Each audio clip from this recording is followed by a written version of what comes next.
All right, let's dive into a really fascinating moment in history. Imagine an entire society standing at a crossroads, ready to question everything it thought it knew. That's exactly what was happening in ancient India around the 6th century BCE. We're talking about a society just teetering on the brink of a massive spiritual revolution. So that brings up a huge question, right? And it's really the core of our whole story today. What pushes a society to just abandon its oldest traditions? I mean, what kind of pressure has to build up for people to turn away from centuries of belief and go for something completely new? Okay, let's get into it. Okay, so first things first, let's set the scene. We're jumping back in time, way back, to ancient India, and specifically to a time when things were getting, well, pretty chaotic. A lot of turmoil, a lot of discontent. Now, to really get a grip on this crisis, you've got to understand the timeline. The Vedic period is kind of split into two very different parts. You have the early period, and things were, relatively stable. But then you get the shift into the later Vedic period, and this is where everything starts to go sideways.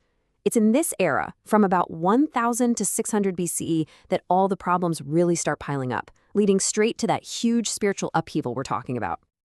So what exactly went wrong? Let's break it down and look at the cracks that were starting to show in the very foundation of their society. Just look at the difference here. In the early days, religion was pretty straightforward, simple, pure. People prayed for practical things, for the health of their family, their animals, for a good harvest. But fast forward to the later Vedic period, and wow, it had completely transformed. It became this web of super complex, costly rituals. The original simplicity? Gone. Replaced by blind faith, superstition, and even magic spells.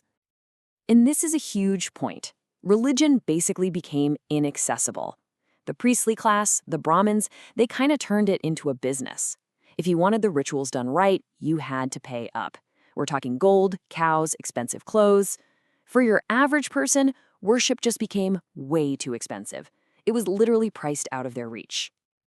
And this created a massive economic problem. Think about it. Society was shifting towards a new agricultural economy. They needed cattle to pull the iron plows. But at the same time, the religious rituals were demanding rampant animal sacrifices, using the exact same animals. It was a direct conflict. People's livelihoods were literally being sacrificed at the altar. And as if that wasn't enough, you had the super rigid caste system layered on top of everything. At the very top, you have the Brahmins, the priests. They had the highest status and got a free pass on taxes. Then you have the Kshatriyas, the warriors, who were getting pretty tired of the Brahmin supremacy. And the Vaishyas, the merchants, they were paying most of the taxes but got none of the high status. And then, way down at the bottom were the Shudras, who basically served everyone else and were totally exploited. The worst part? You were born into it. You can imagine the widespread resentment this created. So how did the Brahmins maintain this control? Well, it was all about controlling information, a knowledge barrier. The sacred texts, the Vedas, were written in this really complex Sanskrit. The average person had no idea what they said. This made everyone completely dependent on the priests. And, of course, the priests could use that dependency for their own gain, interpreting the texts however they wanted to keep their power. So, you've got this pressure cooker of religious, economic, and social tension just ready to blow. And right into this chaos, a new wave of thinkers emerges. They offered a different way. And we're going to focus on the answer given by one of the most influential of them all, the Buddha. So what was the ultimate goal of this new way of thinking?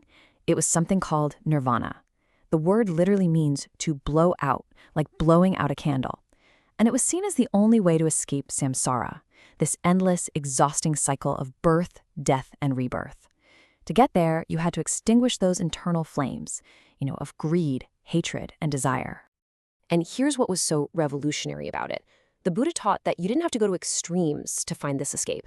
You didn't have to live a life of wild indulgence, but you also didn't have to go to the other extreme of, starving yourself in the forest. He offered a middle path, and this was huge. It meant enlightenment wasn't just for a select few. It was a path for everyone, for the common person. And this idea gets right to the heart of the social revolution. Your worth comes from your actions, not your birth. Just think about that. It meant your status in life wasn't about the family you were born into, but about who you were as a person and what you did. This was a direct, head-on challenge to the entire foundation of that rigid caste system. So what were these new teachings all about? Well, it was a return to some really simple core principles. Things like kindness, compassion, and just basic humanity. Nonviolence towards all living things.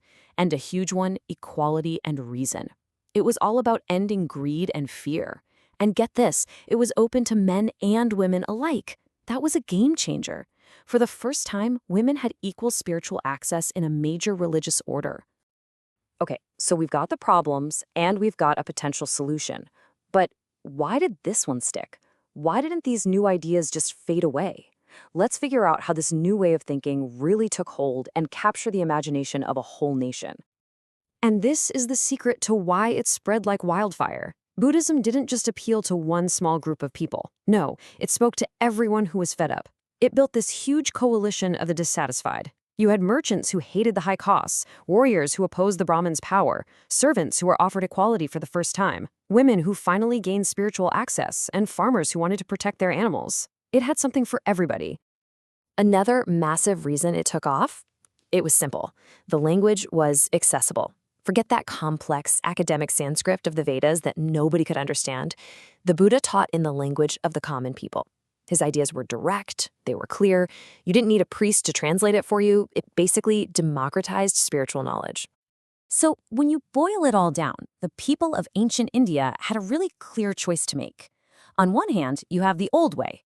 Complex rituals, a rigid hierarchy, crazy high costs, and a language nobody could understand. And on the other hand, a new way. Simple principles, a focus on your actions, equality for everyone, and ideas you could actually understand directly. When you lay it out like that, it's kind of a no-brainer, right? The appeal is undeniable. And that kind of brings us full circle, leaving us with one last thought to chew on. This whole story is about a society whose beliefs had to evolve to meet the very real social and economic problems of the day. And that makes you wonder, doesn't it? How are our own beliefs, our own value systems, being shaped right now by the unique pressures and problems that we're all facing today?